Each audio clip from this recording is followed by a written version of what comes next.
1992 അബ്ദുൽ നാസർ മഅദനി ഇന്ന് അദ്ദേഹത്തോട് ഈ ഭരണകൂടം ചെയ്യുന്നത് ഭരണകൂട ഭീകരതയാണ്, തോന്നിയാസമാണ്, നീതിയില്ലായ്മയാണ്, സത്യം പാവമാണ് ആ മനുഷ്യനോട് ചെയ്യുന്നത്, യാതൊരു സംശയമില്ല.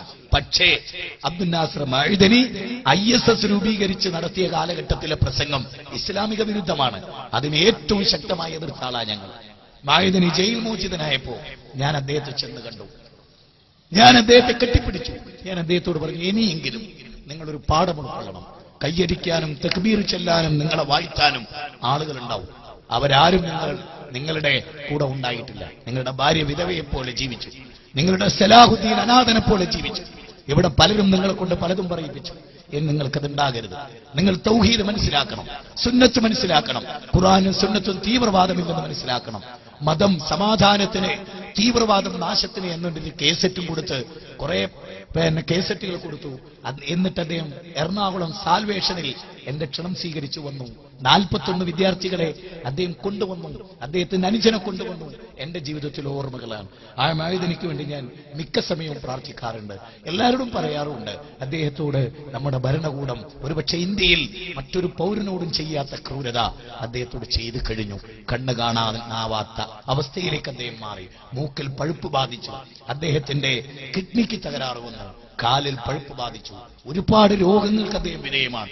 അദ്ദേഹത്തെ ചികിത്സിക്കുന്നു എന്നത് അവിടുന്ന് നുണപ്രചരണമാണ്. കാരണം അവിടെ എന്താ നടക്കണമെന്ന് കണ്ണും കാതുള്ളവർക്കറിയാം. സഹോദരങ്ങളെ, ഇതൊക്കെയാണെങ്കിലും മഅദനി ഒരു കാലത്ത് പ്രസംഗിച്ച തീവ്ര പ്രസംഗങ്ങളെ ഏറ്റവും ശക്തമായി നമ്മൾ എതിർത്തു.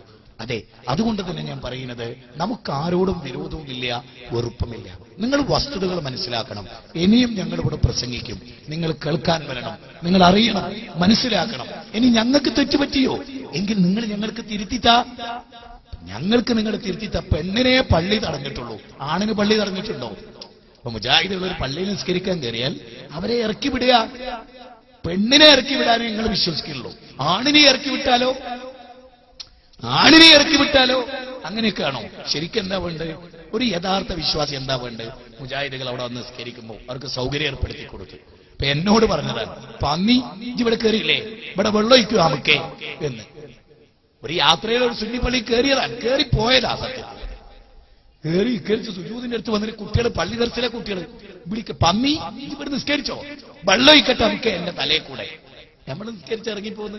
ഇങ്ങനെയൊക്കെ പഠിപ്പിക്കണേ. ഇതാണോ ദീൻ? വല തസ്തവിൽ ഹസനത്തു വല സയ്യിഅ. തിന്മയും നന്മയും ഒരിക്കലും സമാവില്ല. മറിച്ച് മുജാഹിദുകൾ ഒരു സുന്നി പള്ളി കയറി നിസ്കരിച്ച് നിങ്ങളെന്താ വേണ്ടേ?